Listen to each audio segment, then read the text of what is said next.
Hello to students, chapter 9 worksheet 65। देखिए बेटा, ये हमारी बुक का क्वेश्चन नंबर 12 भी है। 7 मीटर ऊंचे भवन के शिखर से एक आपको बिल्डिंग दी गई है जिसकी हाइट कितनी है 7 मीटर। एक केबल टावर के शिखर का उन्नयन कोण, यहाँ बिल्डिंग के टॉप से देख रहे हैं बेटा, और केबल टावर के टॉप का उन्नयन कोण, इसका मतलब जो बिल्डिंग है वो छोटी है और केबल टावर आपका बड़ा है, क्योंकि उन्नयन कोण तो आप नीचे से ऊपर बनाते हैं ना। तो इसको ड्रॉ करेंगे तो अगर हम इसको इस तरीके से, ये हमारी बिल्डिंग हो गई, ये केबल टावर हो गया। अब यहाँ से एंगल बना रहा है 60 डिग्री का, ठीक है। तो हमें एक लाइन भी ड्रॉ करनी पड़ेगी, है ना, हवा में थोड़ा एंगल बन जाएगा। तो यहाँ एंगल बनाने के लिए एक लाइन ड्रॉ करी और दिस एंगल इज 60 डिग्री। यहाँ हाइट 7 मीटर है और उसके साथ ही क्या कह रहे हैं, इसके पद का अवनमन कोण 45 डिग्री है। अगर यहीं से इसके पैर को देखा जाए बेटा केबल टावर के, तो अवनमन कोण बन रहा है एंगल ऑफ डिप्रेशन, और जो कि 45 डिग्री है। नाउ अगेन 45 डिग्री का एंगल इस लाइन के साथ बन रहा है ना, लेकिन नीचे की तरफ बन रहा है ऐसे। ये देखिए, यहाँ 45 डिग्री का एंगल बनता है, डिप्रेशन हम यहाँ शो बनता है यहाँ पे, लेकिन फिर नेक्स्ट उस पे स्टेप पे आप यहाँ आ जाते हैं क्योंकि ये ऑल्टरनेट इंटीरियर एंगल है। This is also 45। अब निकालना क्या है, टावर की ऊंचाई, ये हमें पूरा फाइंड आउट करना है, ठीक है। इसके नाम लिख देंगे, ये हमने नाम लिख दिया, हमें AC चाहिए बेटा। अब देखिए इधर DE कितना है 7, that means BC is also 7। तो प्रॉब्लम किसके निकालने की रह गई, सिर्फ AB की। अब राइट एंगल ट्रायंगल आपके पास कौन से बन रहे हैं, एक तो ये वाला और एक ये वाला। अब इसमें 45 डिग्री का एंगल है, तो आपको पता है P और B बराबर होते हैं ऐसे केस में। तो ये 7 है तो ये भी 7 है। अब ये 7 है, सो BE भी 7 हो गया, तो आप इधर 7 पे पहुंच गए और इधर उसके साथ आप सीधा आंसर निकाल सकते हैं। ये 7 है ना, तो ये कितना आएगा, जब 60 डिग्री का एंगल होता है तो 1:√3 2 का रेशो जब आप लगाओगे तो 1, ये 7, तो ये 7√3 बन जाएगा बेटा, है ना। 60 के सामने की लाइन √3 से मल्टीप्लाई करके हमें मिल जाती है, that means this AB is 7√3। अब BC कितना है 7, तो पूरी लाइन कितनी हो गई 7√3 + 7, and this is our answer. बस ये अब हमें लिख देना है ना। चलिए करते हैं इसको। अब अभी हमने X मान लिया, अब लिखेंगे बिल्डिंग हमने कौन सी मानी है, DE 7, BC is also 7, tower AC we have to find out, और AC है क्या, दिस बिकम 7 + X। अब आप 1 बाय 1 ट्रायंगल कंसीडर करेंगे। ECD, इस ट्रायंगल में ED/CD इज 1045 लिख लेते हैं, and 1045 is 1, therefore DE is equal to CD equal to 7 metre. ठीक है बेटा, यहाँ से इस ट्रायंगल का हमने सॉर्ट आउट कर लिया। अब नेक्स्ट चलते हैं। ये देखिए यहाँ तक कर लिया। अब बड़ा ट्रायंगल हम कंसीडर करेंगे। अब CD कितना निकल गया 7, और वही BEB हो गया 7, इसका मतलब अब हम कौन सा ट्रायंगल लेंगे, ABE। Now you will write AB/BE is equal to tan 60 degree which is equal to √3।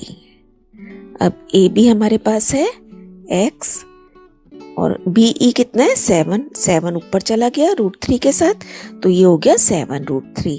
तो पूरा AC कितना बन गया, X + 7 था ना, तो 7√3 + 7, 7 इज कॉमन, अंदर बचा √3 + 1। देखिए यही आ रहा था ना जब हमने किया था मेंटली। तो बेटा आप भी इतना इसकी प्रैक्टिस कीजिए कि क्वेश्चन बस एक बार उसकी लैंग्वेज समझ आ जाए, आपकी डायग्राम क्लियर बन जाए आपसे बिना गलती के, तब आप उसे बहुत ही आसानी से और इंटरेस्ट के साथ सॉल्व कर पाएंगे। 20 मीटर ऊंचे भवन भवन मतलब बिल्डिंग, 20 मीटर हाइट आपको दे रखी है बिल्डिंग की, और यहाँ एक कोई पॉइंट है। एक संचार मीनार, ऊपर लगी एक संचार मीनार, उसके ऊपर बेटा एक ट्रांसमिशन टावर लगा हुआ है। आपने देखा ही है ना, जैसे छतों पे रूफ पे लगे रहते हैं, तो ऐसे ही वहाँ पे भी एक संचार मीनार लगा हुआ है, और उसके पैर को देखा जाता है और शिखर को देखा जाता है नीचे बिंदु से, है ना। एक तो उसके पैर को, एक बार शिखर को। तो कोण क्रमशः 45 और 60 डिग्री है। मीनार की ऊंचाई बताइए। तो फिगर ड्रॉ कर लेते हैं। बिल्डिंग हो गई, इसके ऊपर हमने ट्रांसमिशन टावर शो कर दिया यहाँ पे। अब जब इसके पैर की तरफ देख रहे हैं तो 45 डिग्री का एंगल है, यहाँ 45 है, और ऊपर देख रहे हैं शिखर को, टॉप को देख रहे हैं, then it is 60 degree. This is 60 and this is 45, this angle is 90 degree.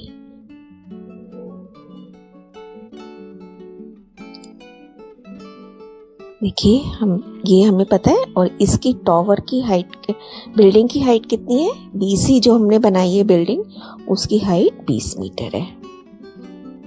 ठीक है बेटा, अब हमें निकालना क्या है, मीनार की ऊंचाई।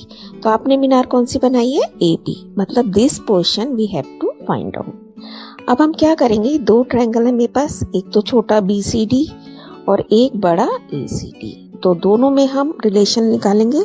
देखिए दोनों बार आपके पास क्या चीज कॉमन है, CD इस छोटे ट्रायंगल में भी आ रहा है, CD बड़े में भी आ रहा है, तो हम दोनों ट्रायंगल्स से CD का रिलेशन लगाएंगे परपेंडिकुलर के साथ। That means again it is P/B।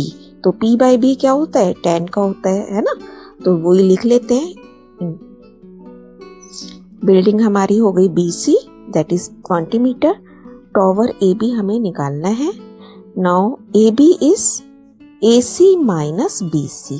पहले हम पूरा AC निकाल लेंगे, फिर उसमें से BC 20 को माइनस कर देंगे। Now in triangle BCD, BC upon CD is tan 45 which is equal to 1. That means BC equal to CD equal to 20 metre. ये आ गया बेटा हमारे पास इधर, है ना, 20 मीटर। अब आप क्या करेंगे, दूसरा बड़ा वाला ट्रायंगल कंसीडर करेंगे। देखिए अब बड़े ट्रायंगल का नाम क्या है, ACD। इसमें क्या है, perpendicular AC upon CD is tan 60 degree, है ना, and which is equal to √3, आपको पता ही है। अब AC की वैल्यू कितनी है, 20 plus AB, and this is 20। CD 20 हम निकाल चुके हैं, और ये 20 प्लस AB है।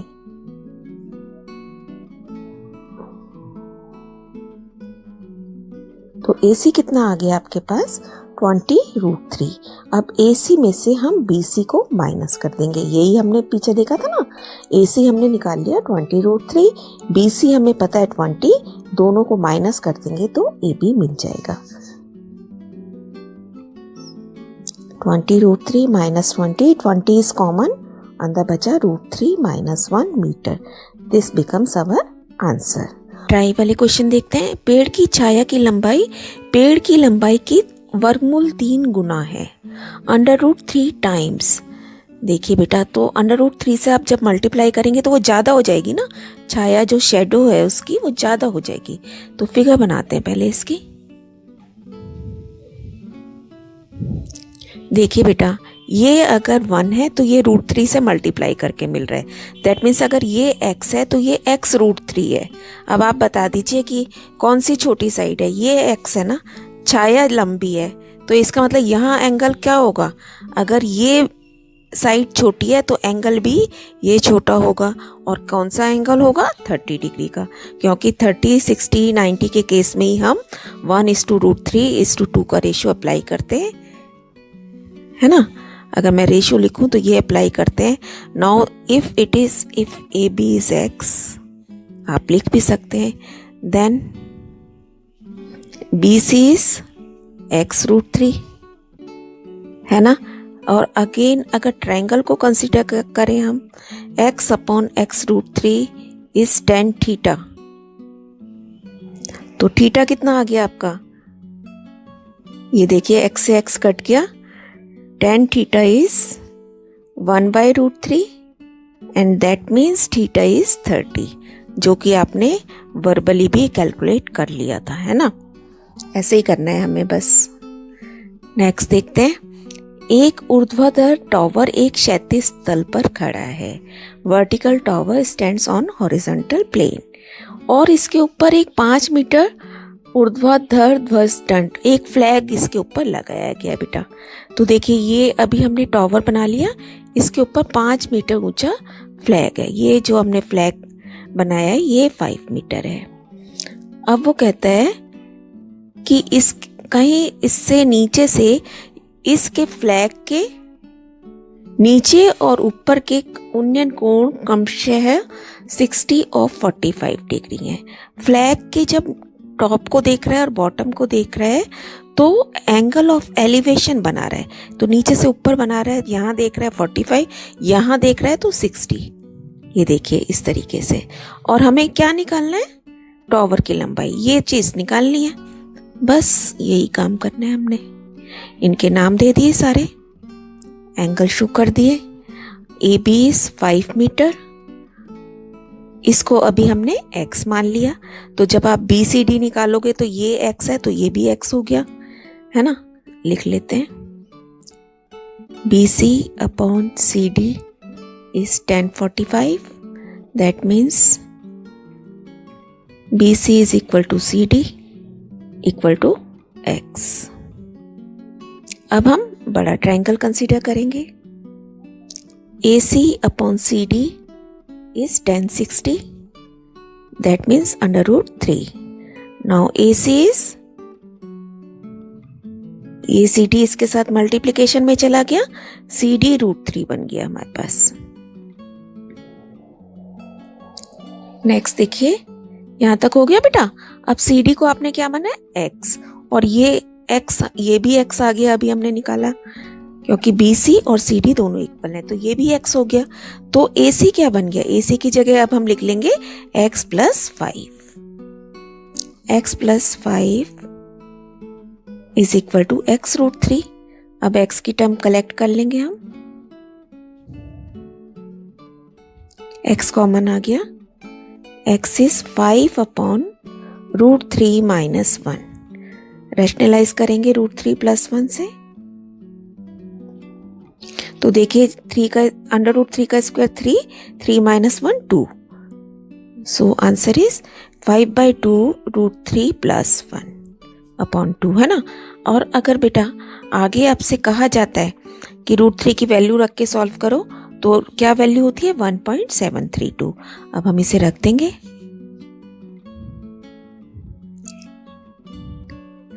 हमारे पास आ जाएगा 5/2 × 2.732। सॉल्व करने के बाद आंसर विल बी 6.83 मीटर। ठीक है बेटा, अगर आपके पास पेपर में टाइम होता है तब हम उसे कंप्लीटली यहाँ तक सॉल्व कर सकते हैं, अदरवाइज हम अपना आंसर यहाँ पर छोड़ सकते हैं, आपके नंबर नहीं काटे जाएंगे। तो बेटा आई होप कि आप समझ गए हैं सारे questions. Keep on learning, stay blessed.